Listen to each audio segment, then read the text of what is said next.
Om Jnanatimirandhasya Jnananjana Shalaka Chakshurunmilitam Yena Tasmai Shri Gurave Namaha. Here in Bhimavaram is an ancient temple of Lord Shiva. It is called the Shiva Linga is Someshwara Mahadev. Is called Someshwara because this Shiva Linga was installed personally by Soma, the moon god, and the present temple was established 1800 years ago. Now, the special feature of that Shiva Linga is that on the Amavasya day, the linga is quite dark, means black-brown color. But gradually, the linga becomes lighter color, so that by Purnima, he's almost whitish. So like that. With the waxing and waning of the moon, the linga darkens and lightens in color. There's also another important Shiva temple close to that, called Bhimeshwar Swami temple, after which this town is named. Avaram means Bhimavaram, Avaram, Varam. Varam means can mean bone, yeah. Bhimaramam. Bhimaramam. And Ramam means Bhima's comfortable. Bhima's resting. Why is it called that? Oh, I see. There are 5 temples of Lord Shiva they're called the Pancharamas. I see. So this is one of them. Okay. There's no proper temple of Lord Vishnu in this town. So something should be done about that. So anyway, as this town is called Bhimavaram, I thought to speak about Pandava Bhima. We say Pandava Bhima because actually there have been many Bhimas. Both before Pandava Bhima, who's also known as Bhimasen, and after him, there have been many persons called Bhima. Because it's a suitable name for a Kshatriya, and it means the same as Bhishma, which means terrible. So, I'll speak about Bhima, some different leelas of Bhima, and I'm just presuming that you all know these stories and that we're just going over them to recap, to remind ourselves of the glories of this great devotee. In the Gurukul, you can teach the children all these different incidents from Mahabharata. Generally, people tend to think of Bhima as some kind of a ruffian. Ruffian means something like a gunda, I guess you could say, as some kind of wild, gluttonous, somewhat simple-minded. Simple-minded means not very intelligent. But actually he's a great devotee of Krishna. And to portray him as anything less is actually an offense. Just like in drama in India, generally Narada Muni is presented as some kind of clown. But that's an offensive misrepresentation.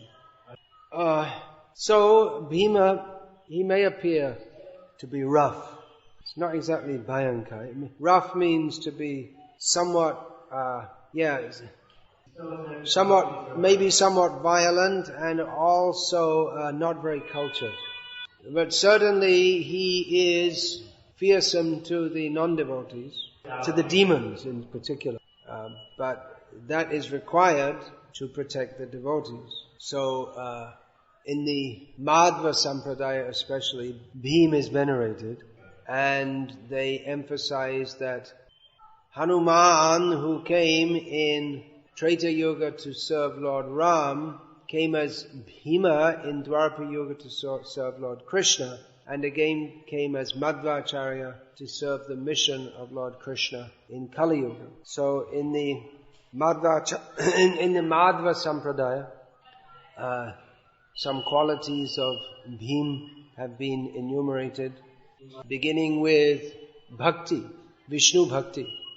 That's the first and greatest quality that anyone can have. Knowledge It's not, actually we'll see that many times Bhima in Mahabharata, he's speaking and clearly he's not a simpleton as some people presume him to be. And non-attachment to anything material. Yeah, intellect, that's not exactly the same as knowledge. Yeah, knowledge means jnana and intellect means buddhi. Apprehension, which I guess in this context means presence of mind. You know what that means? It means like in Hindi, I guess you'd say something like in Hindi, hoshiari. Something like that. Right. He's tuned into the situation. He's not some armchair philosopher. Steadfastness. Steadfastness means fixity of purpose, remaining fixed in one's purpose. Stharyam, that word comes in Bhagavad Gita. Stharyam atma vinigraha. Sthirata, to be sthirata. Then similar one, invariableness, which means, it's a similar word. That the quality of invariableness is spoken of by Krishna in Bhagavad Gita. Eke ha kuru nandana. Then attachment to Hari, vitality, viryata. Might of spirit and arms. That means he's very high spirited. Sphurti, you'd say in Hindi. And might, physical. Obviously, that's one of his most famous qualities, is physical strength. He had mental strength to go along with his physical strength. What I was saying about Hanuman, Bhima and Madhva is, in the Madhva Sampradaya, they emphasize that these are all avatars of Vayudev. So just as Vayu has all these qualities, so does Bhima. So, in the Mahabharata we see that among the Pandavas, Bhima, his position was very special. They recognized and relied on the strength of Bhima. Whatever food they would get, they would divide it in two parts. One part, this is when they were in the forest after the fire at Vatavaranatha. After the lac house had been burned by Purochana, then they were in the forest. Actually, it was not burned by Purochana, but he made the house. So when they were in the forest, whatever food they would get, half would be taken by Bhima, and the rest would be taken by the 4 Pandavas plus Kunti.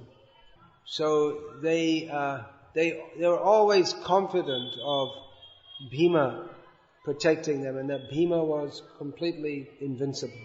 Now, from the very beginning, Bhima had superhuman strength.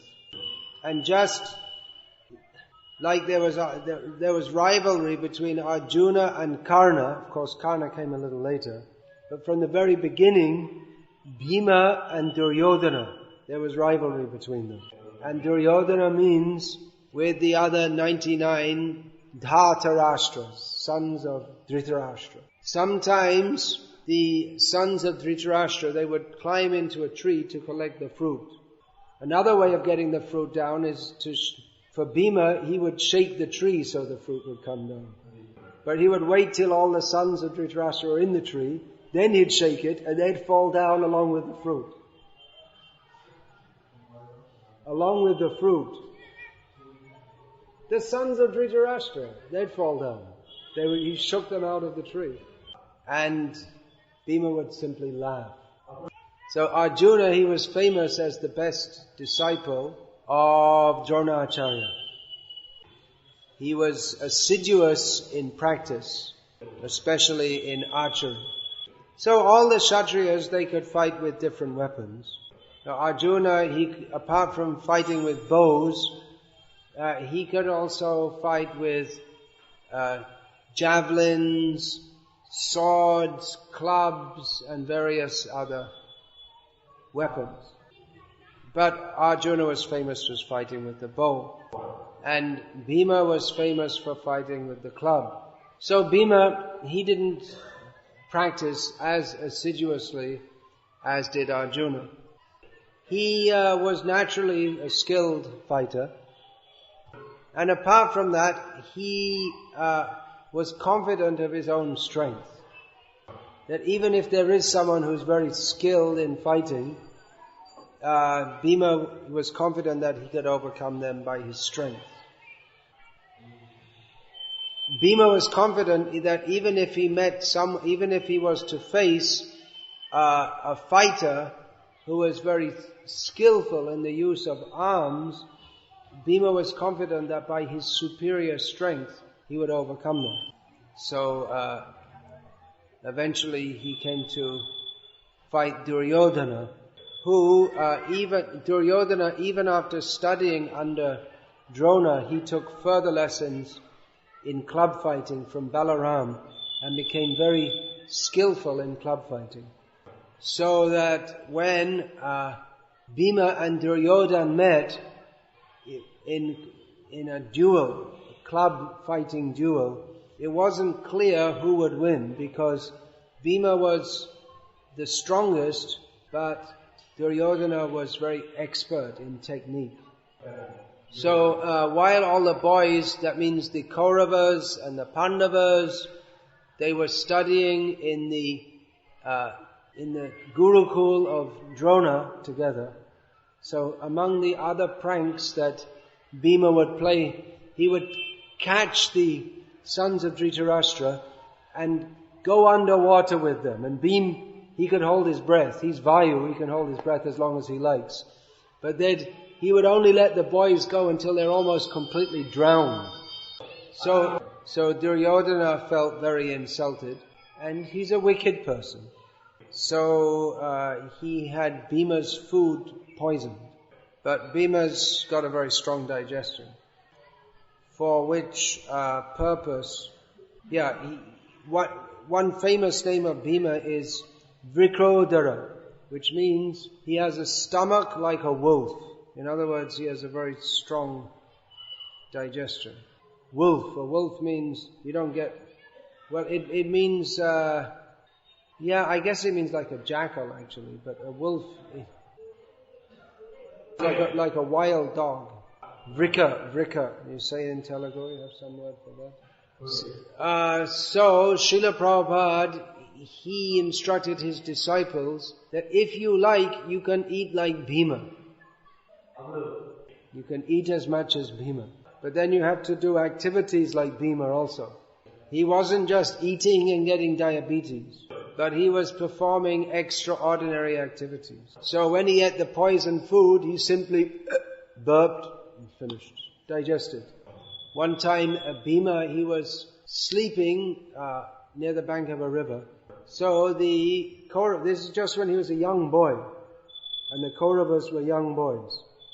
So the Kauravas, they bound him up and threw him in a pool which was full of poisonous snakes. So even though Bhima was tied up very tightly with very strong ropes, he simply broke them all. And the snakes biting him didn't bother him at all. Another time, Duryodhana, he brought 8 very deadly snakes and dropped them on the chest of Bhima when Bhima was asleep. Ati Vishakta, but very heavy, very poisonous. So they went to bite him. You see the snake, I'm going to bite. But when they put their fangs on his chest, their fangs broke. And Bhima just went on sleeping. So Bhima, as he grew up, he gradually went around and he would fight different famous fighters. And Bhima was famous as a club fighter. He was also, another of his specialties was wrestling. So in Dwaraka, he wrestled with Balaram in the presence of Lord Krishna. And he learned spiritual knowledge from Krishna and from Vedavyas. Bhima never begged anything from anyone. He never wept in his life. He always walked upright. He never feared anyone. And he was ever dutiful to his elders. So I was saying that the Pandavas always depended on him to protect them. So, actually you see the Yudhishthira, he went into exile, and then, first of all, they took a voluntary exile after the lac house was burned, and later they were exiled after the gambling match. But Bhima was never in favor of this policy of going away or hiding away. Many times he told Yudhishthira, look, you don't want to fight? Okay, just let me go and I'll finish them all off by myself. But Yudhishthira always restrained him. And out of respect for his elder brother, Bhima acceded to that. Actually, it was all Krishna's plan. To make, just like a boil, when it becomes completely pucker, full of pus, that is the right time to lance it. And then you get all the gunge out all at once. So eventually all the kings of the world were assembled at Kurukshetra, and Krishna killed them all by the agency of Bhima and Arjuna. And others also, but mostly by the great majority on the Kaurava side were killed by Bhima and Arjuna. I just want to make a note of that. And also, because the battle was delayed, you might think that someone who's angry, in course of time, their anger will decrease. But with Bhima, because of the long period in between, the long period that they had to wait before they went to battle, it was like at every moment he was thinking of Duryodhana and Dushasana and Shakuni, and he was, every moment his anger was just increasing, and even when he went to sleep, he would dream about how he would kill them all. Bhima could not feel any peace of mind as long as those rascals were alive. It was very difficult for him to control himself that his wife had been insulted, and he has to tolerate that. He immediately wanted to kill all the Dhritarashtra's. So there are so many pastimes of Bhima. When they fled the lac house and went incognito, then the other Pandavas and Kunti, they didn't have the strength to run. After running a short distance, they felt exhausted because, they hadn't been sleeping for nights out of anxiety, and for various reasons they felt exhausted. And maybe dispirited also, discouraged that they'd come to such a situation. But Bhima, he never felt discouraged, and his energy never decreased. So he just picked up the other Pandavas and his mother, and he went on running through the forest all night. So you can see, how powerful he is. That just gives some idea. So while they were in the jungle, the Hidimba, the Rakshasa Hidimba, thought that he would eat the Pandavas. But Bhima killed him and accepted as his wife Hidimbi, the sister of Hidimba. And their son was born Ghatotkacha, who, anyway, that's another whole story. Ghatotkacha's actions is another whole episode. Bhima is also famous for killing Jarasandha when they went all the way from Dwaraka to Magad, which is presently in Bihar state. Krishna, Arjuna and Bhima. And disguised as brahmanas, they begged a duel with Jarasandha. So Jarasandha, he said, I'm not going to fight with Krishna. He's a sinful person. He killed his own relatives. And Arjuna is just a boy. So he chose to fight with Bhima. And Bhima killed him. After 1 month of fighting. Every day they'd fight all day. Eventually, Bhima just split him in two. At the Rajasuya Yagya, Shishupal blasphemed Krishna. It was actually a very diplomatic way to blaspheme Krishna, because if the Shishupal was trying to stir up a fight, because in the Yagya arena, if there was any blood spilled, that would render it unsuitable for holding the Yagya. And this way Shishupal wanted to spoil everything. So Bhima was just ready to... You've seen in those cartoons like Tom and Jerry, they like flatten someone. They make them completely flat. So Bhima was ready to do that with Shishupal. Krishna restrained Bhima. And Krishna... Because Shishupal was very confident that Krishna will do nothing to me. Because throughout his life, Shishupal had been blaspheming Krishna, but Krishna never retaliated.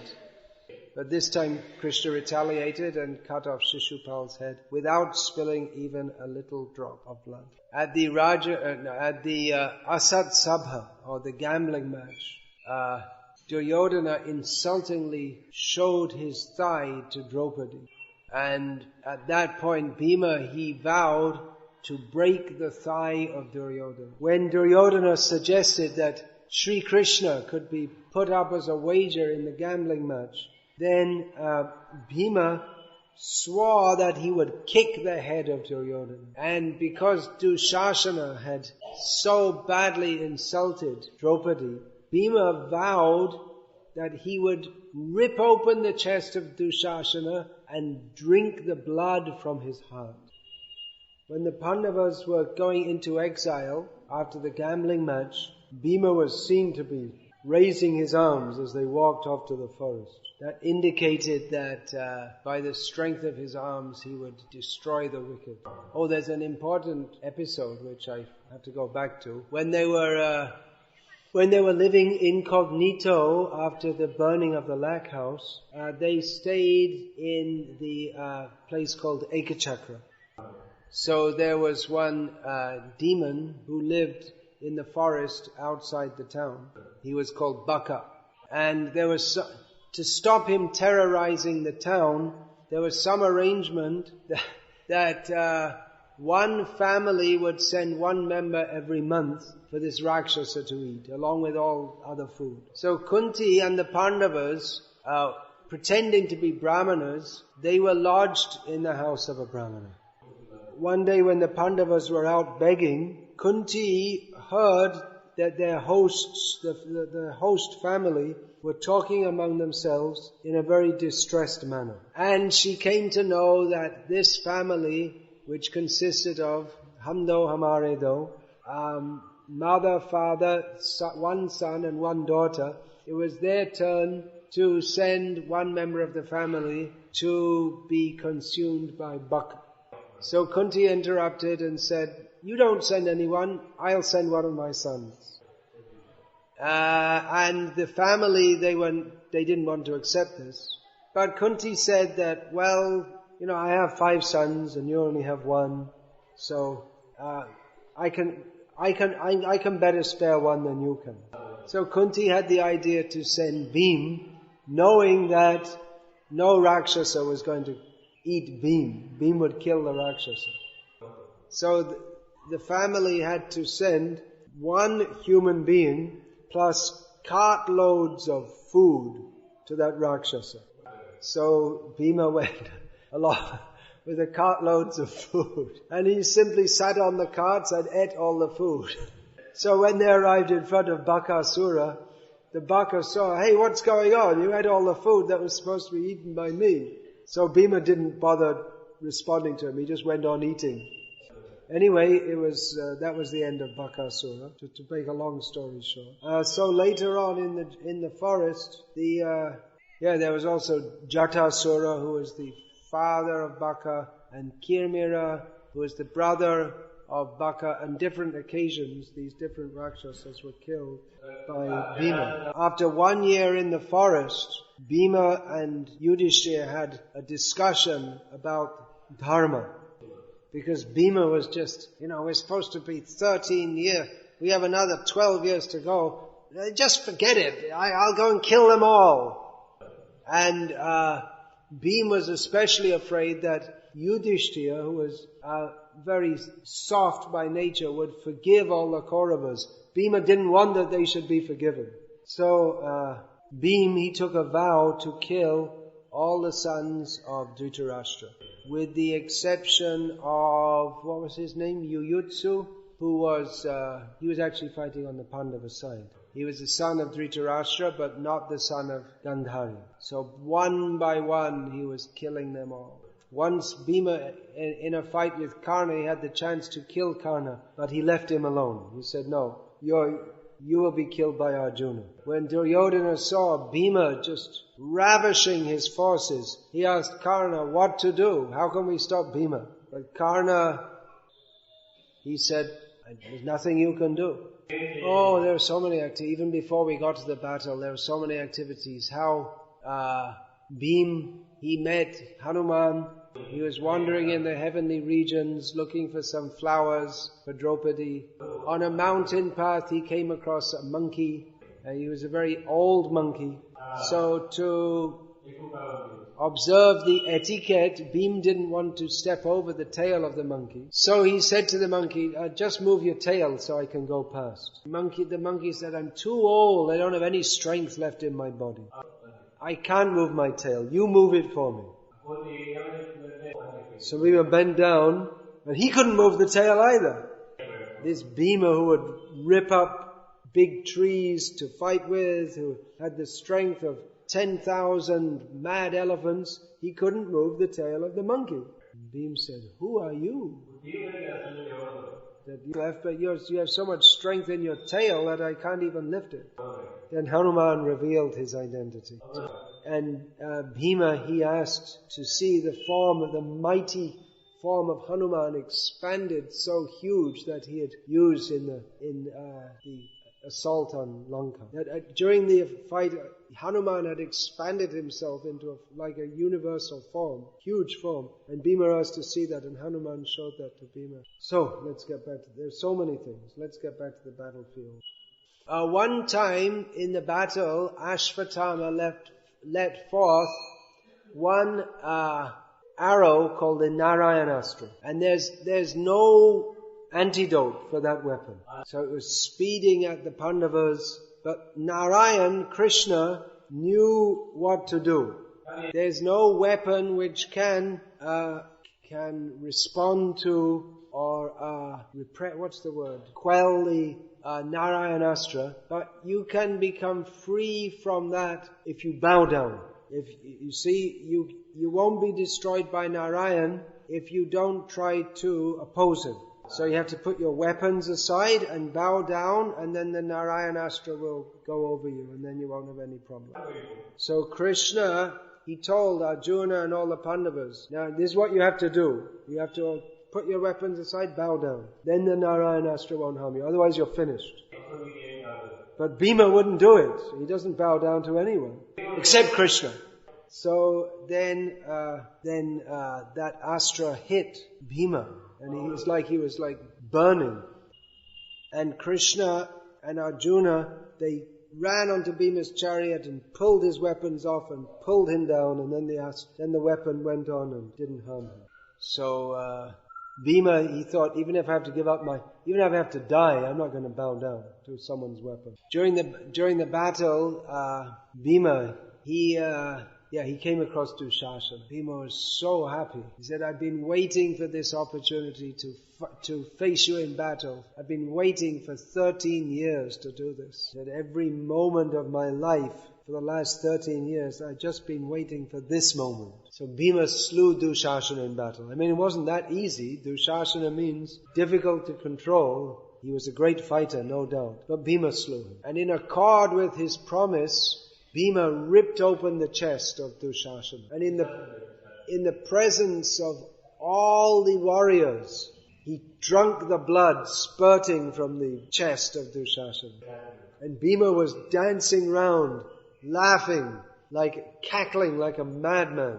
And the warriors, they couldn't believe it. They're fierce people, but they just couldn't. This was beyond they were just stunned, shocked. And Bhima said that this blood tastes to me sweeter than the nectar of heaven. It is sweeter than mother's milk. So like this. Although later he said that actually I didn't let it go beyond my lips, but I made that vow and I fulfilled the vow, but he didn't actually drink it. So of course he Bhima eventually killed Duryodhana, and that was the end of the war. Duryodhana was hiding underwater in a lake. Bhima called him out for a battle, and he challenged him to a battle, and Bhima said that if you defeat me, you take back the kingdom. But of course Bhima defeated Duryodhana with Krishna's help, because at one point Gandhari came onto the battlefield and she wanted to give some special protection to Duryodhana. Now she'd covered her eyes since before the time of her wedding. So she told Duryodhana, you come and see me tomorrow morning completely naked. Now the next morning, Krishna went to see Gandhari to offer his respects to her. And when he was coming away from Gandhari's tent, he saw Duryodhana completely naked. Krishna said, what's going on, Duryodhana? You're going around naked like a completely uncivilized person? And Duryodhana said, well, my mother told me to come and see her naked. Krishna said, you can't go naked before your mother. At least cover your private parts with a loincloth. So Duryodhana did that. Then Duryodhana came into the presence of Gandhari. And Gandhari said, so Duryodhana's here now? Yes. So she removed the cover on her eye and she looked at him. And by her glance, filled with mystic potency of the power that she got from her vow of fidelity to her husband, that his whole body became hard, just like steel, and nothing could do any harm to his body. But she saw that part of his body is covered with a cloth. So she said, why? I told you to come naked. Why are you covered with a cloth? And Duryodhana said, well, I met Krishna and this, and he told me you should wear at least a loincloth. So that part which was covered by a cloth didn't get the mystic power from Gandhari. And she realized this is all Krishna's doing, that you can't get past Krishna. So when Bhima was fighting Duryodhana in the club fight, Bhima could not overcome Duryodhana. And they were both fighting. I mean, they were really angry. They hated each other. Their enmity, from childhood had been cultivated, was now at its zenith. The insults that they traded with each other. And Bhima remembering the wrongdoing that Duryodhana had done. And Duryodhana just with plain envy of the Pandavas. And both of them remembering the events of the last 18 days in which all their friends and supporters had been killed. Duryodhana was remembering how his great friend Karna had been slain by Arjuna. And so with tremendous anger they were fighting each other, but neither could overcome each other. Then Krishna caught Bhima's attention, and Krishna slapped his own thigh, reminding Bhima of the insult that Duryodhana had made to Draupadi by showing to her his own thigh, and reminding Bhima that he had said that he would break Duryodhana's thigh. Now, even in just like in boxing today, according to the standard rules, you're allowed to box, but only above the waist, not below. You don't strike below the waist.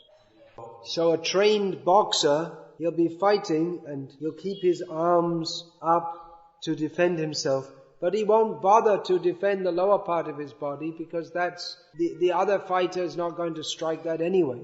So the same thing in club fighting, you're not allowed to strike below the waist. So Duryodhana, he wasn't trying to protect below his waist because no one strikes below the waist. So Bhim raised his club and gave a mighty smash on the thigh of Duryodhana, that part which had not been covered, which had been covered by the cloth and which was not protected by Gandhari's mystic potency. And Duryodhana crashed to the ground with his thigh broken.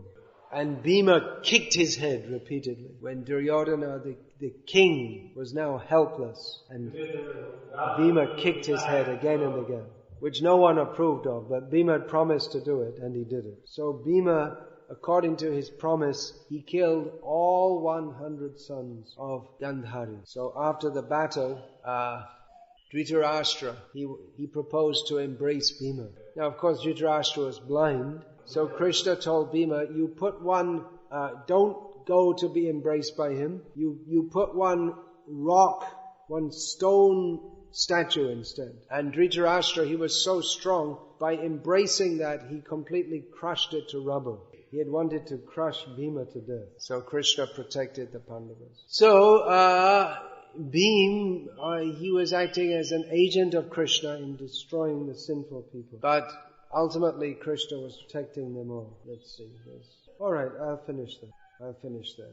So let us pray to Bhimasen, who is full of such great strength and enthusiasm to serve the Lord and His devotees. Let us pray for the strength and enthusiasm to practice and preach Krishna consciousness in this demoniac age of Kali. Jai Shri Bhimasena Ki Jai.